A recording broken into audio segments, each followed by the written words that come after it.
Hello everyone, this is Ashish Garg. Chemistry time channel में आपका स्वागत है।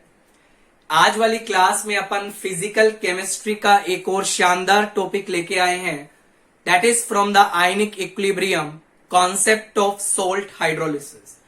देखिए, for the IIT point of view and for every competitive examination this topic is very important and again I can bet sure आप एक बार salt hydrolysis पढ़िएगा अच्छे तरीका से, डेफिनेटली आपको इस टॉपिक में कोई प्रॉब्लम नहीं आने वाला है। सोल्ट हाइड्रोलिसिस के ऊपर कम से कम हम 2 या 3 से वीडियो रखने वाले हैं, 2 या 3 से ज्यादा वीडियो अपन बनाने वाले हैं। पूरे टॉपिक को आप लोग समझिएगा। देखिएगा बेटा, सोल्ट हाइड्रोलिसिस के बारे में अपन स्टार्ट कर रहे हैं। तो सबसे पहले तो ये जानना जरूरी है कि हाइड्रोलिसिस का बेटा मतलब क्या होता है। यदि मैं आप लोगों से पूछूं हाइड्रोलिसिस के बारे में क्या मतलब होता है, it's defined as the reaction of any compound with water molecule।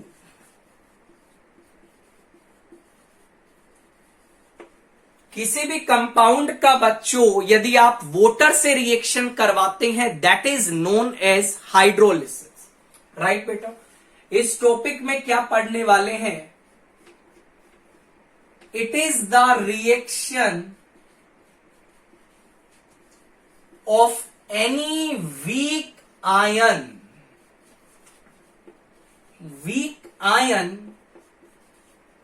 with water molecule। किसी भी वीक आयन का रिएक्शन वाटर मोलिक्यूल के साथ। दिमाग में पहला क्वेश्चन आपके आएगा, sir why not strong ion? सब चीजें डिस्कस करेंगे। Next point, hydrolysis is a negligible phenomenon. बेटा, हाइड्रोलिसिस बहुत ही ज्यादा नेग्लिजिबल फिनोमिनन है। कोई भी आयन वाटर से रिएक्शन करेगा, बहुत negligible. Right sir. Next point देखिएगा, ड्यूरिंग सोल्ट हाइड्रोलिसिस या after salt hydrolysis, salt hydrolysis, either we get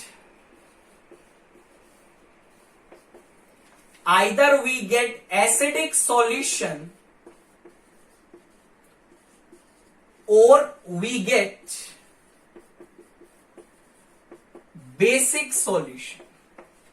right बेटा, सोल्ट हाइड्रोलिसिस के बाद या तो आपको एसिडिक सॉल्यूशन मिलने वाला है या बेटा आपको बेसिक सॉल्यूशन मिलने वाला है। राइट, समझते हैं सारे पॉइंट्स को।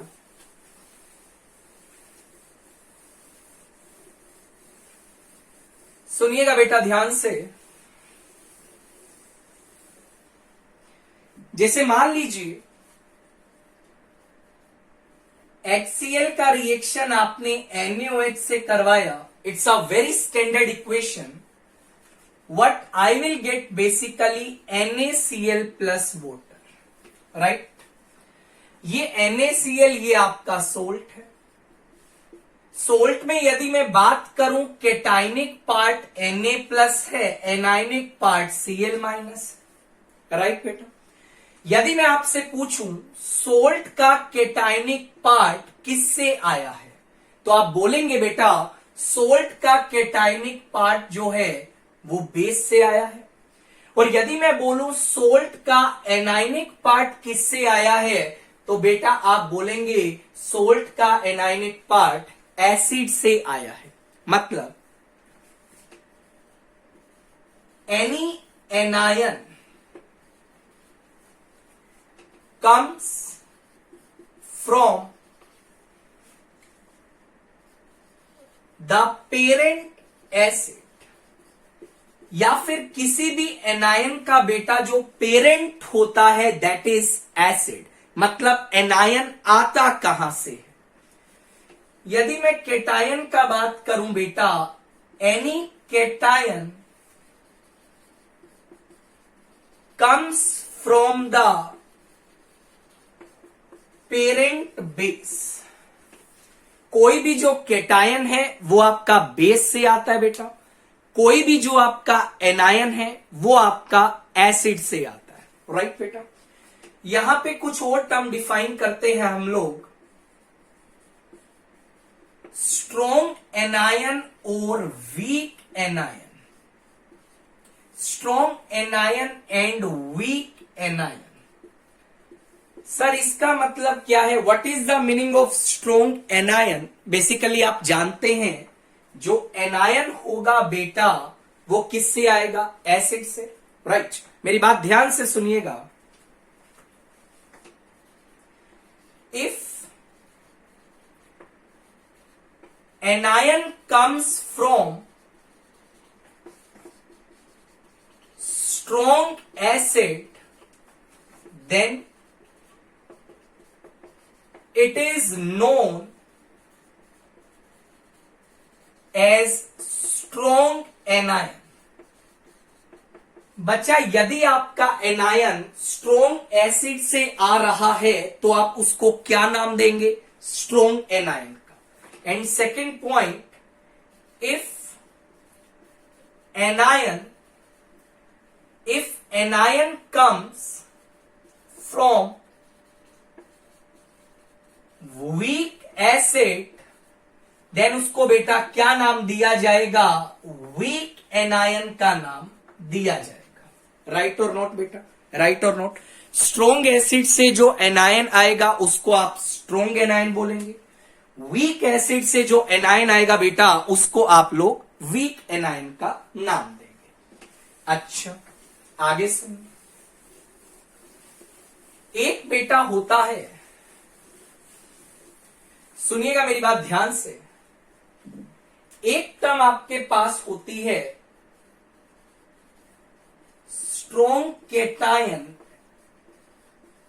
And weak cation. अब इसका मतलब क्या है बेटा? जैसा कि हमने बोला केटायन किससे आता है बेटा? केटायन आता है बेस से। मतलब स्ट्रॉन्ग बेस से जो भी आएगा, स्ट्रॉन्ग बेस से जो केटायन आएगा उसे आप लोग स्ट्रॉन्ग केटायन का नाम देंगे। राइट बेटा? सिमिलरली वीक बेस से जो भी आएगा केटायन उसे आप वीक केटायन का नाम देंगे। राइट बेटा? स्ट्रॉन्ग बेस से आएगा स्ट्रॉन्ग केटायन बोलेंगे, वीक बेस से आएगा वीक एनायन बोलेंगे। Next point, as strong cation and strong anion are highly stable, that's why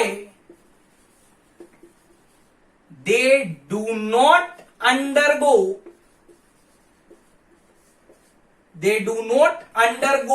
hydrolysis. बेटा स्ट्रॉन्ग केटायन और स्ट्रॉन्ग जो एनायन होते हैं बहुत ज्यादा स्टेबल होते हैं, दैट्स वाई वो पानी से रिएक्शन नहीं करते हैं। दैट्स वाई स्ट्रॉन्ग केटायन या फिर बेटा स्ट्रॉन्ग एनायन को, मेरी बात सुनिएगा, इनको आप लोग पैसिव आयन भी बोलते हैं। पैसिव आयन का मतलब क्या है? मतलब which do not show any reaction, इनको आप लोग पैसिव आयन का नाम भी देते हैं। चले आगे बेटा, आगे सुनिए। मतलब वाटर से बेसिकली कौन रिएक्शन करेगा? वीक केटायन और वीक एनायन आपका बेटा वाटर से रिएक्शन करेगा। अब आपके दिमाग में सवाल आएगा, sir how do we come to know whether a cation is strong और वीक? मैं आपको बताता हूं। मान लो बेटा Cl माइनस है, मैं पूछूं Cl माइनस है, पहले तो ये एनायन है बेटा, और यदि ये एनायन है तो बेटा ये एसिड से आया होगा, राइट बेटा। Cl माइनस किस एसिड से आया होगा बेटा, HCl से आया होगा। अब ये डिसाइड करो HCl कैसा एसिड है बेटा, ये स्ट्रोंग एसिड है, और यदि ये स्ट्रोंग एसिड है तो इस एनायन को भी बेटा आप क्या बोलेंगे, इट इज स्ट्रोंग एनायन। मान लो बेटा मैंने बोला Br माइनस, ये आया होगा HBr से, मैंने बोला I माइनस, ये आया होगा किससे, HI से। मैंने बोला SO4 माइनस, ये आया होगा बेटा H2SO4 से। मैंने बोला NO3 माइनस, ये आया होगा बेटा HNO3 से। ये सभी एसिड कैसे हैं यार, ये सभी एसिड्स आपके होते हैं स्ट्रॉन्ग एसिड्स। बट मान लो मैंने आपको बोला एसीटेट आयन, अब यदि ये एसीटेट आयन है तो ये किससे आया होगा बेटा, एसिटिक एसिड से। एसिटिक एसिड कैसा एसिड होता है आपका, एक वीक एसिड होता है, और बेटा यदि ये वीक एसिड से आया है तो इस एनायन को भी आप क्या बोलेंगे, it is weak anion, right बेटा। मतलब जो एनायन स्ट्रोंग एसिड से आएंगे उनको आप स्ट्रोंग एनायन बोलेंगे, जो एनायन वीक एसिड से आएंगे उनको आप लोग बेटा वीक एनायन का नाम देंगे। और वोटर से कौन रिएक्शन करेगा, वीक कैटायन, और वीक एनायन बेटा वोटर से क्या करता है, रिएक्शन करता है। अच्छा आगे बढ़ते हैं, मेरी बात सुनिए। मान लो मैं बात करता हूं कैटायंस का। कैटायंस मान लो बेटा कैटायन है Na+, कैटायन किससे आया होगा बेटा, बेस से आया होगा, और Na+ किस बेस से आया होगा बेटा, Na+ आया होगा NaOH से। NaOH कैसा बेस है, अरे जल्दी बोलो, स्ट्रोंग बेस है, और स्ट्रोंग बेस से जो कैटायन आएगा उसको आप स्ट्रोंग कैटायन बोलेंगे। मान लो मैंने बोला बेटा K+, किससे आया होगा, KOH से आया होगा, again it is a strong base, yes और नो, बहुत बढ़िया। मान लो मैंने बोला Ca2+, ये किससे आया होगा बेटा, CaOH होल ट्वाइस, अगेन बेटा it is a strong base, तो स्ट्रोंग बेस से जो जो कैटायन आएगा उसको आप क्या नाम देंगे, स्ट्रोंग कैटायन का नाम देंगे। मैंने बोला बेटा NH4+, अब NH4+ बेटा आया होगा NH4OH से। NH4OH एक बहुत वीक बेस होता है, और यदि बेटा ये वीक बेस है, यदि ये वीक बेस है तो आप इस कैटायन को क्या नाम देंगे बेटा, इट इज वीक कैटायन। बहुत सिंपल तरीका से बढ़ने वाले हैं। स्ट्रोंग एसिड से जो एनायन आएगा उसको आप स्ट्रोंग एनायन बोलेंगे, वीक एसिड से जो एनायन आएगा उसको आप वीक एनायन बोलेंगे। सिमिलरली कैटायंस के लिए क्लासिफाई किया। पानी से बेटा कौन रिएक्शन करेगा, वीक कैटायन और वीक एनायन पानी से रिएक्शन करते हैं। Strong cation strong anion water से रिएक्शन नहीं करते हैं, because they are highly stable. This is the reason इन आयंस को स्ट्रोंग कैटायन और स्ट्रोंग एनायन को आप लोग पैसिव आयंस का नाम भी देते हैं। This is fine. आगे बढ़ते हैं, सुनिएगा क्या क्या क्वेश्चंस पूछे जा सकते हैं आपसे, उसको अपन डिस्कस करते हैं। सबसे पहले एक थ्योरेटिकली सवाल फ्रेम होता है, मैं बताता हूं किस टाइप का। जैसे मान लो यार, ऐसा सोचिए आपके पास ये सोल्ट दिया गया और एग्जाम में पूछा जाएगा इस सोल्ट का पीएच क्या होगा। आपको कुछ ऑप्शंस मिलेंगे बेटा, pH is greater than 7, pH is less than 7, pH is equal to 7 या none। ये ऑप्शंस आपको मिलेंगे, तो आपको pH पे कमेंट करना है। बहुत सिंपल तरीका, मेरी बात सुनने का। बेसिकली ये डिसाइड करो ये जो सोल्ट है ये कहां से आया है। बेटा ये आया होगा एसिटिक एसिड प्लस NaOH से। ये बात तो क्लियर है। राइट। या फिर आप ऐसा डिसाइड करो सोल्ट ब्रेक करेगा, कैसे ब्रेक करेगा? ये ब्रेक करेगा C double bond OH, sorry C double bond O minus plus break करेगा Na प्लस। ये बात तो क्लियर है। यदि मैं आपसे पूछूं ये कैसा एनाइन है बेटा, ये आपका वीक एनाइन है। ये कैसा केटाइन है बेटा, ये आपका एक स्ट्रॉन्ग केटाइन है। मुझे बताइए वोटर से रिएक्शन कौन करेगा बेटा? वीक एनाइन करेगा, स्ट्रॉन्ग केटाइन नहीं करेगा। ये बात तो क्लियर है, फाइन। मतलब हाइड्रोलिसिस में करना क्या है, पानी से रिएक्शन करवा दो बेटा एनायन का।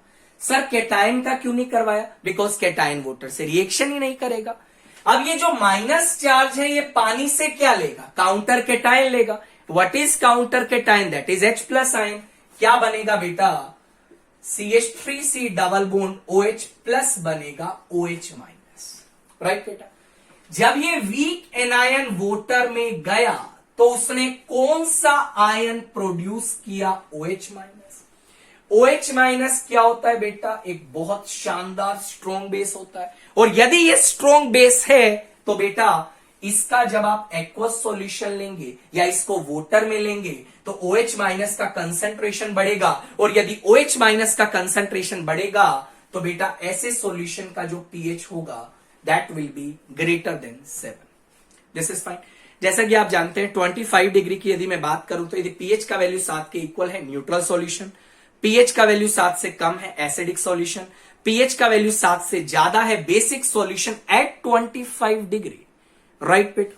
तो this is the first question. मान लो आपके सामने एक और सवाल आ गया। ये बिल्कुल थ्योरेटिकल सवाल है जो आपसे सोल्ट हाइड्रोलिसिस से एग्जामिनर पूछ सकता है। मान लो बेटा आपसे पूछा आई हैव NH4Cl। अच्छा, बोला इसका pH आपको बताना है।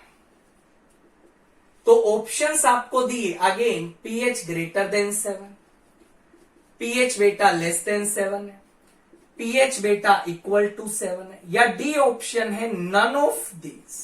अच्छा सर कैसे करें? मैं बताता हूं। सबसे पहले बेटा इस सोल्ट को आप ब्रेक कर लीजिए। ये ब्रेक करेगा, क्या बनाएगा? NH4 प्लस बनाएगा प्लस आपका Cl माइनस बनाएगा। ये बात तो क्लियर है। यदि मैं Cl माइनस का बात करूं बेटा, ये आपका एक स्ट्रॉन्ग एनायन होता है बिकॉज ये HCl से आया। यदि इसकी मैं बात करूं बेटा, ये आपका एक वीक केटायन होता है। अच्छा सर, पानी से रिएक्शन कौन करेगा? ये तो नहीं करेगा, ये करेगा। तो बेटा जब NH4 प्लस वोटर से रिएक्शन करेगा तो वोटर से कौन सा पार्ट उठाएगा? OH माइनस उठाएगा। अब OH माइनस उठाएगा तो बेटा क्या बनाएगा? NH4OH बनाएगा प्लस क्या प्रोड्यूस करेगा? H प्लस प्रोड्यूस करेगा, राइट बेटा। मतलब क्या? जब NH4 प्लस वोटर में गया तो H प्लस का कंसंट्रेशन बढ़ने लगा। और यदि H प्लस का कंसंट्रेशन बढ़ेगा तो सॉल्यूशन का एसिडिटी ज्यादा होगा या कम? ज्यादा होगा। और यदि एसिडिक स्ट्रेंथ बढ़ेगा या H प्लस आयंस बढ़ेंगे तो बेटा ऐसे केस में pH का वैल्यू क्या आने वाला है? That will comes out to be less than 7, right. मतलब क्या? बेसिकली यदि आपको इस तरीके से सोल्ट दिया है और pH के ऊपर कमेंट करने को बोला गया है तो आप इस तरीका से बेटा कमेंट कर सकते हैं, राइट बेटा। नेक्स्ट पॉइंट देखिए। मान लो अपन बात करते हैं, ऐसा क्वेश्चन आ गया, NaCl दिया है, बोला इसका pH बताइए। ऑप्शन दिया है NaCl का एक्वस सॉल्यूशन दिया, pH greater than 7, option B pH less than 7, option C pH is equal to 7, option D none. बेटा NaCl सोल्ट है, आपको कुछ नहीं करना, जाके ब्रेक कर लीजिए। ब्रेक करेगा, वोटर में ब्रेक करेगा, क्या बनाएगा? Na plus Cl minus. ये कैसा केटाइन है बेटा? ये आपका स्ट्रॉन्ग केटाइन है। ये कैसा एनायन है बेटा, ये आपका स्ट्रोंग एनायन है। और आप जानते हैं वाटर से रिएक्शन ये भी नहीं करेगा, ये भी नहीं करेगा, ना तो सिस्टम में H+ बढ़ेगा ना OH- बढ़ेगा, और ऐसे सॉल्यूशन का पीएच बेटा 7 के इक्वल होता है। Such solutions are known as neutral solution. इसका मतलब बेटा Na+ कहां से आया होगा, NaOH से आया होगा, HCl से ये आया होगा। ये बेटा कैसा बेस है, स्ट्रोंग बेस है। ये बेटा कैसा एसिड है, स्ट्रोंग एसिड है। इसका मतलब बेटा जो सोल्ट होते हैं, जो स्ट्रोंग एसिड स्ट्रोंग बेस से बनते हैं, उनका पीएच हमेशा 7 के इक्वल होता है। मैं ये स्टेटमेंट लिखवा देता हूं, the salt which is formed from strong acid and strong base, their pH is always equal to 7। ये आपका एक बहुत इंपॉर्टेंट स्टेटमेंट तैयार हो गया। ऐसे सोल्ट बेटा जो कि स्ट्रोंग एसिड स्ट्रोंग बेस से बनते हैं, ऐसे सोल्ट का पीएच हमेशा 7 के इक्वल होता है। अच्छा आगे बढ़, जैसे मैं आपको कुछ क्वेश्चंस देता हूं, मेरी बात सुनिए, बिल्कुल हल्के फुल्के सवाल करते हैं, ज्यादा भारी भरकम सवाल आते ही नहीं, अपने आप टॉपिक डिफिकल्ट होता चलेगा। Comment on the pH, comment on the pH of the following salt।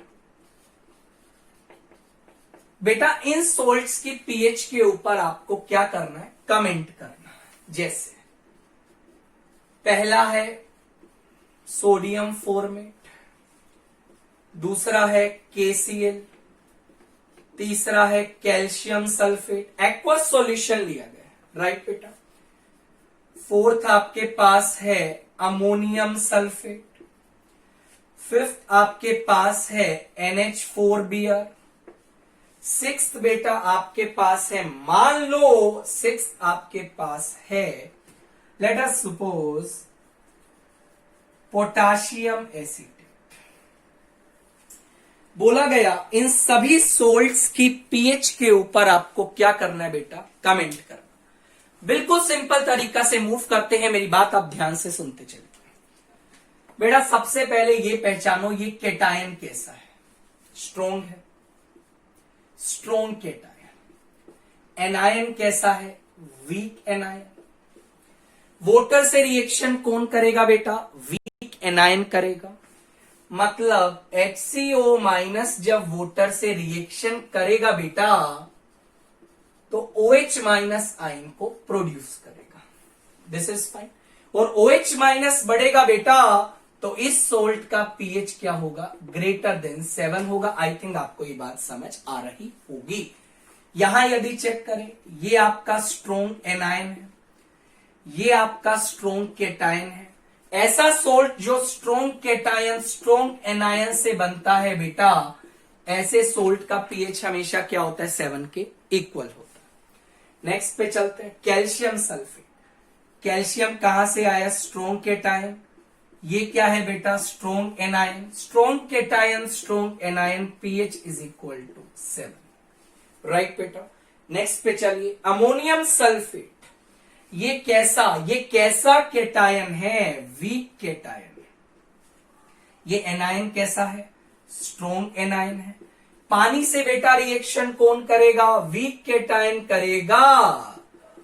Water से रिएक्शन किया, क्या बनाया बेटा, NH4OH बनाया प्लस H+ बना। इसका मतलब क्या हुआ, जब NH4+ को आपने वाटर में डाला तो H+ का कंसंट्रेशन बढ़ने लगा, और यदि H+ का कंसंट्रेशन बढ़ेगा बेटा तो ऐसे सॉल्यूशन का पीएच 7 से क्या आएगा, कम आएगा। अगले पे चलते हैं, अमोनियम ब्रोमाइड, राइट बेटा।